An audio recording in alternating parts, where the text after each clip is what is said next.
नमस्कार दोस्तों, मैं रेनू आप सभी का हार्दिक स्वागत करती हूँ।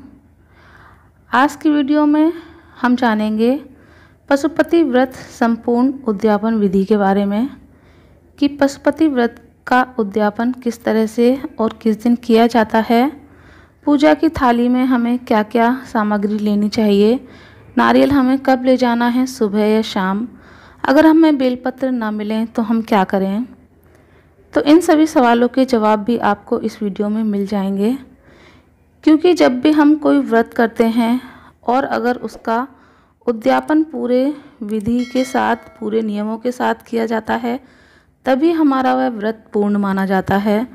अगर हमारे उद्यापन में कोई भी गलती, कोई भी कमी रह जाती है तो वह व्रत हमारा पूर्ण नहीं माना जाता है। हमें हमारे व्रत का पूर्ण फल तभी मिलता है जब हम उसका उद्यापन पूरे नियमों के साथ और पूरी विधि के साथ पूर्ण करते हैं। लेकिन वीडियो शुरू करने से पहले मैं आपको बता दूं कि पशुपति व्रत की संपूर्ण पूजन विधि की वीडियो भी मैंने आपके साथ शेयर की हुई हैं।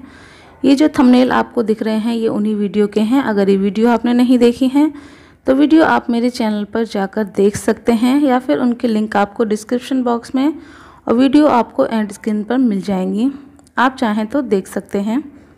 तो जैसे कि हमने पुरानी वीडियो में बताया था, पशुपति व्रत 5 सोमवार के लिए किया जाता है। हम 5 दिनों का संकल्प लेकर यह व्रत करते हैं और 5वें सोमवार को ही इस व्रत का उद्यापन किया जाता है। उद्यापन शाम के समय प्रदोष काल में किया जाता है। सुबह आपको उसी तरह से पूजा करनी है जैसे कि आप पिछले 4 सोमवार को करते आए हैं, उसी प्रकार से आपको पूजा करनी है। उद्यापन वाले दिन आपको इस बात का विशेष ध्यान रखना है कि एक दिन पहले सूर्यास्त के बाद आपको तामसिक भोजन जैसे मांस, मछली, अंडा, लहसुन, प्याज आदि इन चीज़ों का सेवन बिल्कुल भी नहीं करना है। और यदि आप शादीशुदा हैं तो एक दिन पहले से ही आपको ब्रह्मचर्य का पालन करना है, तभी आपका उद्यापन है वो सफल माना जाएगा और आपको उसका पूर्ण फल मिलेगा। और उद्यापन वाले दिन आपको सुबह जल्दी उठकर, नहा धोकर, स्वच्छ होकर, स्वच्छ वस्त्र धारण कर पूजन थाली तैयार कर लेनी है। पूजन थाली में आपको वही सब चीज़ें लेनी हैं जो हमने आपको पूजा विधि वाली वीडियो में बताई थी, जैसे कि पंचामृत, 1 लोटा जल, चंदन, अक्षत, फल फूल, भगवान प्रिय वस्तुएं जैसे कि बेलपत्र, आक के पत्ते, सफ़ेद फूल, भांग, धतूरा, इनमें से जो भी आपको मिल जाए वे सभी चीज़ें अवश्य रख लें। और इन सभी चीज़ों को लेकर आपको शिव मंदिर में जाना है और शिव मंदिर में जाकर आपको भगवान भोलेनाथ की पूजा अर्चना करनी है। पूजा अर्चना करने के बाद आपको वापस आ जाना है और वह पूजन थाली आपको संभाल कर रख देनी है, क्योंकि वही हमें शाम को भी लेकर जानी है। और पूरे दिन आपको भगवान का ध्यान करना है और भोजन में आपको केवल फलाहार करना है। और दिनों की तरह आपको इस दिन भी अन्न और नमक का सेवन बिल्कुल भी नहीं करना है। शाम के समय में प्रदोष काल में हमें फिर से पूजा के लिए मंदिर जाना है। प्रदोष काल का समय मैं आपको पहले भी बता चुकी हूँ कि सूर्यास्त से 1 घंटा पहले और 1 घंटा बाद के समय को प्रदोष काल कहा जाता है। शिव पूजा में प्रदोष काल पूजा का बहुत ही अधिक महत्व होता है, इसलिए शिव पूजा में प्रदोष काल की पूजा अवश्य करनी चाहिए। तो प्रदोष काल में हमें फिर से वही पूजा की थाली लेनी है और उस थाली में हमें कुछ चीज़ें और बढ़ा लेनी है उद्यापन के लिए, जैसे कि उसमें हमें 1 जटा वाला नारियल रख लेना है। पानी वाला जो जटा वाला नारियल होता है आपको वो लेना है।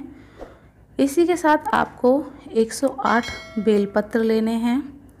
अब यहाँ पर बात आती है कि अगर 108 बेलपत्र न मिलें तो क्या करें। तो इसमें भी कोई घबराने वाली बात नहीं है। अगर आपको 108 बेलपत्र नहीं मिलते हैं तो जितने आपको बेलपत्र मिल जाएं, 11, 21, आप उतने ले सकते हैं। और अगर आपको वो भी ना मिलें तो उसके लिए आपको पहले से ही चांदी का एक बेलपत्र बनवा लेना चाहिए। आप अपनी क्षमता के अनुसार बनवा सकते हैं, ज़रूरी नहीं कि बहुत भारी हो। आप छोटा सा हल्का सा 3 पत्तों का चांदी का बेलपत्र बनवा लें, अगर आपको कहीं भी बेलपत्र नहीं मिलते हैं तो। इसी के साथ आपको 6 दीपक लेने हैं, जैसे कि आप पहले 4 सोमवार के व्रत में लेते आए हैं। 4 आपको घी के दीपक लेने हैं। इसी के साथ आपको भगवान भोलेनाथ के लिए भोग बना लेना है। भोग में आप मखाने की खीर, सामक की खीर, साबूदाने की खीर, कुट्टू के आटे का हलवा, ये सभी चीज़ें बना सकते हैं। ध्यान रहे आपको भोग में वही चीज़ें बनानी हैं जो व्रत में खाई जाती हैं। और इस बात का भी विशेष ध्यान रखें कि भोग के लिए आपको बाहर से कोई भी वस्तु नहीं लानी है। जैसे कि आप बाहर से कोई मिठाई ले आते हैं या कुछ ले आते हैं, आपको भगवान के लिए भोग घर में स्वयं ही बनाना है, क्योंकि हमें इस व्रत में शुद्धता का भी बहुत पालन करना है। बाहर की वस्तुओं का कोई भरोसा नहीं होता है कि वह किस तरह से, किन चीज़ों से और किस तरह के हाथों से बनाई जाती हैं। तो इस तरह से आपको कोई भी एक चीज़ भोग के लिए बना लेनी है। इसके साथ ही आपको पंचामृत भी अवश्य लेना है। इस दिन आपको शाम को भी भगवान भोलेनाथ का पंचाभिषेक करना है। इसी के साथ ही आपको ब्राह्मण को देने के लिए दक्षिणा, जिसे हम सीधा कहते हैं, उसमें भी कुछ सामान लेना है, जैसे कि नमक, हल्दी, मिर्च, कुछ हरी सब्जियां, आटा, चावल, जो आपसे बने आपको वो सामान लेना है। इसी के साथ अगर आप में क्षमता है तो वस्त्र और कुछ रुपए भी दक्षिणा के लिए ले सकते हैं। सीधा में आपको कम से कम इतना सामान तो लेना ही है कि ब्राह्मण का एक समय का भोजन तो अवश्य ही बन जाए। तो ये सभी सामान लेकर आपको शाम की पूजा में मंदिर जाना है और मंदिर में जाकर आपको भगवान भोलेनाथ का पंचाभिषेक करना है। उसके बाद आपको विधि विधान से पूजा करनी है, जैसे कि आप करते हैं। इसी के साथ पूजा की थाली में से कलावा लेकर आपको नारियल पर 7 बार कलावा बांध लेना है, वहीं भगवान के सामने, और आपकी जो भी मन्नत है वह 7 बार बोलती जानी है। इसके बाद अगर वहाँ पर माता पार्वती की भी मूर्ति है भगवान के साथ, और आपका विवाह नहीं हो पा रहा है, आप कुंवारी कन्या हैं या लड़के हैं कि आपका विवाह नहीं हो पा रहा है, तो आप शीघ्र विवाह के लिए माता पार्वती और भगवान शिव का गठबंधन भी कर सकते हैं मौली के साथ। इसी के साथ अगर आप सुहागिन भी हैं तो भी आप भगवान शिव और माता पार्वती का गठबंधन अवश्य करें। अपने परिवार की खुशहाली के लिए, पति पत्नी में प्रेम बना रहे, इसलिए आप इस दिन भगवान भोलेनाथ और माता पार्वती का गठबंधन अवश्य करें। गठबंधन किस तरह किया जाता है ये भी मैं आपको पिछली एक वीडियो में बता चुकी हूँ। आपको कलावे से भगवान भोलेनाथ और माता पार्वती को 7 बार लपेटते हुए एक दूसरे से बांध देना है। तो इस तरह से आप गठबंधन भी कर सकते हैं। इसके बाद आप जो दिए लेकर आए थे घी के, वो 5 दिए आपको वहीं शिवलिंग पर जला देने हैं और वहीं पर रख देने हैं। दिए जलाने के बाद आपको बेलपत्र लेने हैं और चंदन से उन पर राम राम लिख देना है। अगर आप राम राम नहीं लिख पाते हैं तो आप साधारण तिलक भी लगा सकते हैं, टीका लगा सकते हैं। आपको हर पत्ते पर चंदन से तिलक लगा देना है। उसके बाद आपको एक एक पत्ता करके शिवलिंग पर चढ़ा देना है। बेलपत्र चढ़ाते समय इस बात का ध्यान रखें कि बेलपत्र का चिकना वाला हिस्सा ही आपको शिवलिंग पर रखना है और आपको ओम नमः शिवाय का जाप करते जाना है। पत्ता रखते जाना है, ओम नमः शिवाय का जाप करते जाना है। इस बात का विशेष ध्यान रखें कि पत्ता कटा फटा नहीं होना चाहिए और ना ही 3 पत्ती से कम का पत्ता होना चाहिए। तो इसी तरह से आपको जितने भी पत्ते मिले हैं वे सभी पत्ते आप भगवान भोलेनाथ पर चढ़ा दें। इसके बाद उनकी जो भी प्रिय वस्तु हैं वो भी आप भगवान शिव पर चढ़ा दें। इसके बाद आप जो घर से भोग बनाकर लाए थे और दोने लेकर आए थे। जैसा कि हमने आपको पिछली वीडियो में भी बताया है कि आपको यह भोग 3 हिस्सों में बांटना होता है। इसके लिए आप घर से 3 दोने लेकर अवश्य आएँ। तो आप वहीं भगवान भोलेनाथ के सामने उस भोग को 3 हिस्सों में बांट दें और 2 भोग आप भगवान भोलेनाथ को चढ़ा दें और 1 भोग अपनी थाली में वापस रख लें। इसी प्रकार से जो आप 6 दीपक लाए थे, 5 दीपक जलाने के बाद 1 दीपक आप अपना थाली में ही रखा रहने दें। इसके बाद आप भगवान से प्रार्थना करें। आपकी जो भी मनोकामना है उसको भगवान भोलेनाथ के सामने रखें और उनसे प्रार्थना करें कि आपकी मनोकामना को शीघ्र से शीघ्र पूर्ण करने की कृपा करें। और भगवान भोलेनाथ से क्षमा प्रार्थना भी करें कि अगर आपसे इस व्रत में कोई भी भूल चूक, कोई त्रुटि हो गई है तो उसे भी क्षमा करें। इसके बाद भगवान शिव की पूजा करने के बाद आपको ब्राह्मण के या फिर मंदिर के पुजारी के पास जाना है। जो भी वहाँ पर हों उनको आपको सीधा का सारा सामान दे देना है। जो भी दक्षिणा रुपया पैसा आप देना चाहते हैं वो उन्हें दे दें और उनके चरण स्पर्श कर उनसे आशीर्वाद ले लें।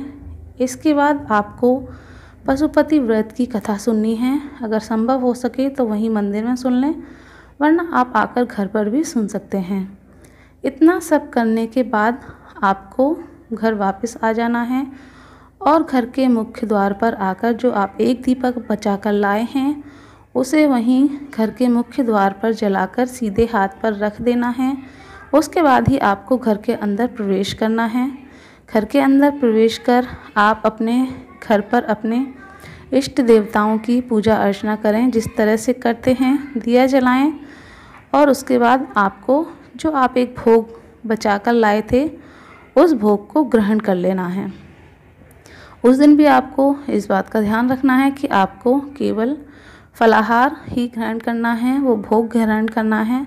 उसके अलावा अन्न या नमक आपको उस दिन भी ग्रहण नहीं करना है। वो आपको अगले दिन मंगलवार को पूजा पाठ कर अपना व्रत खोलने के बाद ही ग्रहण करना है। तो इस तरह से आपकी उद्यापन की विधि संपूर्ण होती है। अगर इस तरह से आप अपना पशुपति व्रत पूरे विधि और नियम के साथ करते हैं तो भगवान भोलेनाथ आपकी जो भी प्रार्थना है उसे ज़रूर पूर्ण करेंगे। बस कुछ बातें हैं उनका ध्यान रखना है कि शिव पूजा में आपको हल्दी, कुमकुम, सिंदूर, तुलसी, पानी वाला हरा वाला नारियल, टूटे हुए अक्षत और केतकी के फूल, ये कुछ चीज़ें होती हैं जो भगवान भोलेनाथ की पूजा में इस्तेमाल नहीं की जाती हैं, वर्जित होती हैं। तो इनका इस्तेमाल आपको भूल कर भी नहीं करना है, वरना इन चीज़ों से आपकी पूजा खंडित हो जाती है। आपकी उस व्रत को पूर्ण नहीं माना जाएगा और आपको उसका फल प्राप्त नहीं होगा। तो पूजा में इन चीज़ों का विशेष ध्यान रखें कि ये चीज़ें भूल कर भी नहीं होनी चाहिए। और इसी के साथ आपको इस बात का भी ध्यान रखना है कि आपने जो पंचामृत बनाया है वह आपको तांबे या पीतल के पात्र में नहीं रखना है, वरना वह भी भगवान भोलेनाथ को मान्य नहीं होता है।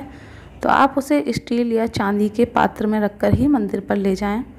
तो इन कुछ बातों का ध्यान रख आप अपने उद्यापन विधि को संपूर्ण कर सकते हैं। तो आशा है आपको मेरी ये वीडियो पसंद आई होगी और आपके लिए हेल्पफुल रही होगी। अगर ज़रा भी हेल्पफुल रही हो तो प्लीज़ वीडियो को लाइक और चैनल को सब्सक्राइब ज़रूर कर लीजिएगा। भगवान भोलेनाथ आपकी समस्त मनोकामनाओं को पूर्ण करें।